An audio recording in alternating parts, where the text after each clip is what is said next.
Hi everyone, Jason Tarn and Matt Cross here. We've got two meetings in New Zealand on Saturday, one from Te Rapa, and of course it is 2000 Guineas Race Day at Riccarton Park. Te Rapa is the place we're having a look at first. Track conditions. At the moment, as we record this on Friday, a dead fall with the running rail out 8 metres. Hopefully not too much rain overnight. There is a little forecast, but tomorrow, Saturday, the weather is expected to be okay. Race number 5 is the feature race. It is the Legacy Lodge Sprint set to go at 22 minutes to 3. But race number 1 is the Te Rapa Tavern over 1,000 metres. And this horse has got plenty of word around about it. Runner number 5, Proper Beal, a 2-year-old filly by Savabeel from Far-Fetched for Jamie Richards and Leithinus. Look, she's trialled up really well. She's beaten a horse that's gone out and looked pretty impressive. Following that, both Lindsay owned. This one is trained by Tiako as opposed to Lance Noble, and the expectation is she should bounce out, find the rail and win. Okay, I'll take Proper Beal, multi that through Copeland's Bakery's Mile Wednesday, Tiako Shark to win that. I always get a bit wary, taking the odds on with a two-year-old race where there's a lot of unknowns outside of just trial form, but she looks very good. Okay, race number 2, the BCD Group 2100 for the rating 72 gallopers. Stephen James off the back of a couple of wins, the son of Ekra, $3.90. Savapack $4.50, and we're out to $4.80 for Joe's Legacy, who keeps on knocking. It's an awful race to try and map. There are so many permutations. There are no natural go-forward horses. A lot of these horses have been, or like to be given their time before striding out late. Joe's Legacy is the horse I've settled on. Been on him the last couple of starts, and he's, a couple of them he hasn't been given much of a chance, but he's the bet for me. Okay, Savapack's got a good record around Te Rapa, having placed on 4 occasions, and the Stephen Marsh team is certainly in form. Over we go, race number 3, Seafood Bazaar Maiden over 1,400, 420 Fabulous Flight, 480 for Sagunto, then we're out to 620 for Maduro. This was your best bet, Jason? I like the price. I really like the 420 about Fabulous Flight. It's the first time I've seen the market. I thought you might get a bit shorter than that. The only issue is the first 100 metres from an inside draw. If Leithinus can jump Fabulous Flight away with them and muster, then I think he can control the race on the lead or potentially trail. Just needs that luck in the straight. And off his last start, where a pretty impressive type just beat him and they drew clear of third, I think he'll be breaking through tomorrow. Yeah, I had a chat to Aidan about this race and he was really keen on Fabulous Flight too, and hard to see it getting beat in race number 3. And if the 420 holds up, could be overs all day. I think you'd take the 420 now. Again, it's just that first 100 metres because he's not a natural ping and go horse, but the distance overall will suit it. It's just getting away. Race number 4, House of Travel 2019 Melbourne Cup Trip Maiden over 1,600, 370 Sahar and Heavenly Emperor. I think if you were to switch the draws, then Heavenly Emperor would be a pretty clear favourite. But from that draw, Sahar should be given every opportunity by Lindsay Satherley. I think he's the type of horse that you want to stick with outside of this preparation, Sahar. I think his next preparation and thereafter, you'll see a pretty decent horse.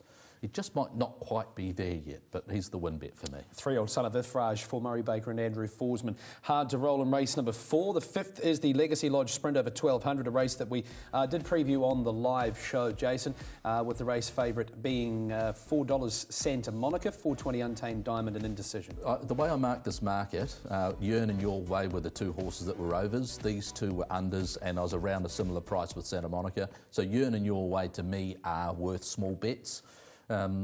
Your Way particularly, I think, will improve having had that run last week. Any concerns around Yearn, barrier 1? I think it's a positive overall. It's just when you need a run, you need a bit of luck if she finds the trail. But I think it's a good thing because it's going to be a real muddly run race. Position will be important. It should mean she can find herself in the right spot. Okay, GR Abseiling behind race number 6 at 14 minutes after 3, a rating 72 over 1,400. $5 for If in Doubt, $6.50 there for Mars Bars. Yeah, very competitive race. I thought that Sky King was worth a small spec, but have a lot of respect around Polzeath, Manhattan Flames at a big price. Look, even at Loser, Meteor could be an improver from an inside draw and the Apprentice Claim. So, look, it's not a straightforward event. It's a race where you might want to bet 1 or 2 horses. I'm happy just to go a little each way on Sky King, even though he's drawn out. Really good run from Manhattan Flame last time, and look at $41 and $10. I feel like he might have been missed in that market a wee bit, and you're getting some real value around a horse who Admittedly, is very hard to catch, but worth a wee small I'm going to have a each way small bet on Manhattan Flame at 41. It's not going to be silly. It might make up maybe 10% of what I'd spend on the race, but I will have something on him. Okay, all the best. Race number 6. Race number 7 is the Signature Homes 1400, rating 65. This is taking a look at the market. Rondinella 451.85. You would imagine that if she returned half as good as what she was as a 3-year-old, she'd be going close. I'm looking forward to seeing her actually, Rondinella. It's quite where it's just where she'll get to in the running. She wasn't the most straightforward horse, was she? No, but she's got a good draw, so you'd expect her to maybe sit midfield the rail, and with all the right breaks, she's got that excitement factor that could have her win the race. Marissa, I thought, would match just a little bit better, has a little bit of fitness underneath her belt, or will be race fit, and therefore I'm happy to play her each way at that price too. Okay, we'll turn over to the last race. We're previewing Rapa on Saturday. Distinction Hamilton Hotel, rating 72 over 1200. Jason Fiance lines up at the top of the book. A 6-year-old son of Rothsay has won 3 of 11 in Hong Kong. Raced at Class 3. Where does he rate back in our handicapping system, do you feel? Well, he's at the top of 72. I think that still allows him to be winning a race like this. So off what he's done in Hong Kong, and I think he's an ex-South Australian, you know, from that draw, he should be able to jump away, sit just in behind the speed, and he'll be finishing on nicely. Okay, where are you at with Florence Jean? An interesting horse in there at double figures, the last race. The best version of Florence Jean, are we going to see it again? The best version was so long ago. No, it's not up to me to say whether we'll see it again or not. I couldn't say that we won't. If we see the best version of her, well then, yeah, she can win a race like this. I know that John Morrell has worked overtime to help her with a number of issues that she's had. If she presents on the day without those, then yeah, she's a factor. Okay, Meteoric Glass has been well backed in the last from Rapa. 8 races, tab.co.nz/the Punters Lounge. You'll find all of the information on there. Happy first day of Cup Week.